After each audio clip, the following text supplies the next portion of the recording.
All right, we're back again. Section 2 of this hour with Casey and the Moonshine Gang. Here. And Mel, the mailman, the amiable, affable type. But we don't have Luke here. Self-described. Yeah. And Luke is off. We're gallivanting around duo. Florida somewhere. Right. And we got the glass behind the glass, but she's not paying attention to us. No. She's in her own little world.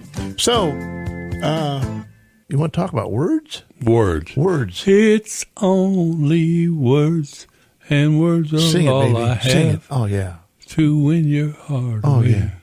yeah. Do you have favorite word you like? You have, and I don't mean words I don't mean words you use a lot. Oh, no. But just words you like. The way they sound and what they mean. Yeah. I have words, but the words I like, I always have trouble remembering what they were. No, I got one word here. For the life of me, I could never think of it when I needed it, but it's filibuster. So I finally had to figure out how to do the word association thing.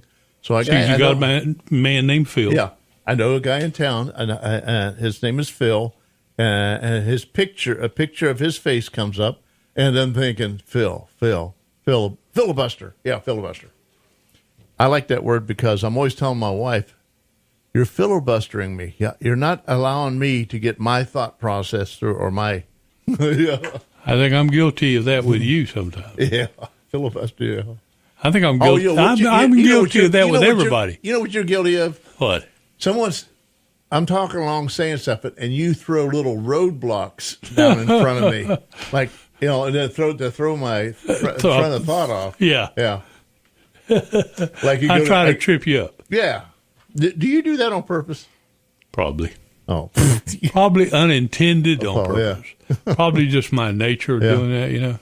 Because I've told my wife about that, and I've said, I can't figure out if he does that on purpose or if it's just accidental or what.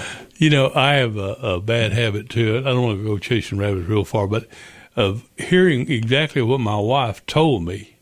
Yeah. And then changing a word. It reminds me of that advertisement for Progressive Auto where she's riding along beside a guy on a motorcycle and said, that woman's awesome. He said, what? I don't see a possum. And I'll do things like that, you know, like she'll say a word and I'll say a word back to her, you know, like I can't think of it, but I've done it a million times. And it just frustrates her to death.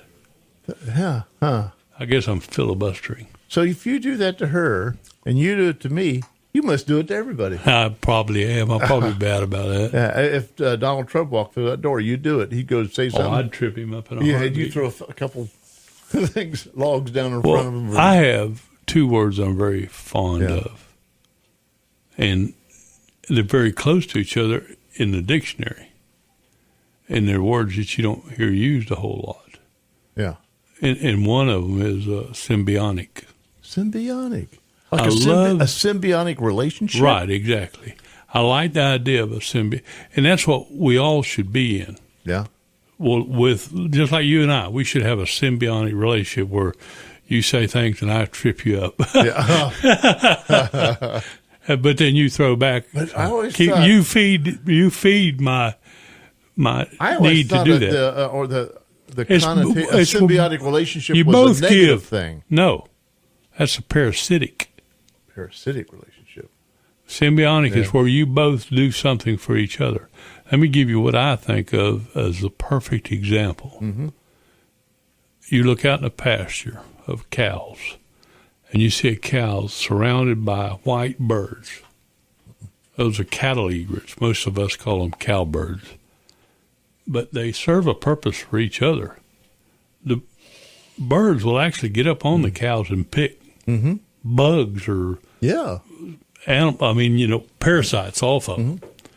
And they'll also walk around, and the cow, when they step on the ground, they mash worms and different things out of the ground, and they'll walk along with them, picking it up. So they have a perfect symbiotic relationship. I wish they would land on me because maybe they could keep the parasites off of me. But then you'd have to be heavy enough to mash worms out of the ground. I'd have to return it in a right.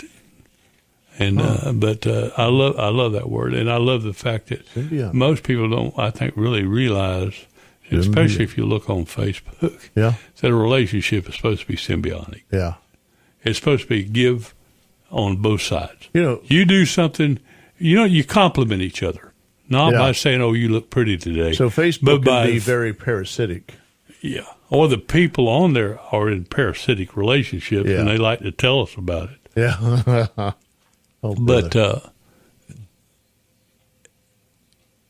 that's a person that does that's got a histrionic personality disorder. Well, we could really chase a rabbit down that. No. Let's stick with the word. Yeah. Okay, that's my first word. Yeah, symbiotic. I love that word, and the fact that most people don't try to be that way. Yeah, some people like you for what they can get out of you. Yeah, not for what they can do for you, or not for they realize, oh, I can help him too, back and forth. But it's more of a take thing. But anyhow, the other word I love is synergy. Or synergistic. Symbiotic and synergy. And they sound a lot alike. Yeah. And they also involve two different things. Is synergy like energy? Synergy is like two things that when they come together, they work together to produce something that's stronger than the sum of the parts. So synergy can be energetic. Like, say, for instance, you can take a pain pill and you can take some caffeine with that pain pill, and the caffeine will help that pain pill work better. So that's a synergistic effect. And the two of them together work better than one alone. Huh. And I think sometimes that's why two people are. Yeah. I think sometimes you get something from that other person, and both of y'all together, especially when you're thinking about things or working on things in your mind, all of a sudden, they say something. Oh yeah, okay, I'm getting it, and then you add something to it too, and it just builds from there. But it can also be a bad thing because, say you're using drugs, not prescribed, but illegal drugs, or combining prescribed drugs that your doctor gave you with some drug that you got off the street. Instead of being 1 + 1 is 2, many times, or say instead of being 2 + 2 is 4, the effect being the 4, it can be 2 times 2 is even greater. Not 4, it could be 8. It multiplies instead of just, it really increases the effect. That's part of what synergy is. Synergy and symbiotic. And that's two of my favorite words. Yeah. My second favorite word, and it's another one of these words that I have a trouble remembering when I need it, like filibuster. And I sat here all the time while you was talking, and I'm trying to think of what that word is, and it finally came to me. That was my hyperbole. synergy. Yeah, hyperbole. Hyperbolic. That's hyperbolic. That's hyperbole. Hyperbole is an extreme, and I'm always saying this to my wife, is an extreme exaggeration to make a point. Like he's as tall as that mountain out there. Well, one time I was listening to a radio show when I first got introduced to that word, and this guy was saying something. He was putting his point across, and this lady calling, she says, "That's hyperbole. That's hyperbole. I'm thinking, what's hyperbole?" And I finally I had to go look it up. This is before I had smartphones, so I had to go get a dictionary. Anyway, and then it became one of my favorite words. Oh, really? Yeah. And you use it a That's lot. hyperbolic, man. And you're filibustering me at the same time. And we're having a symbiotic relationship With synergy. So right now we got to go back again out in the woods and sell some ads. Again, we're running out of businesses here to We're going to be back Hit in up. 2 minutes and 30 seconds.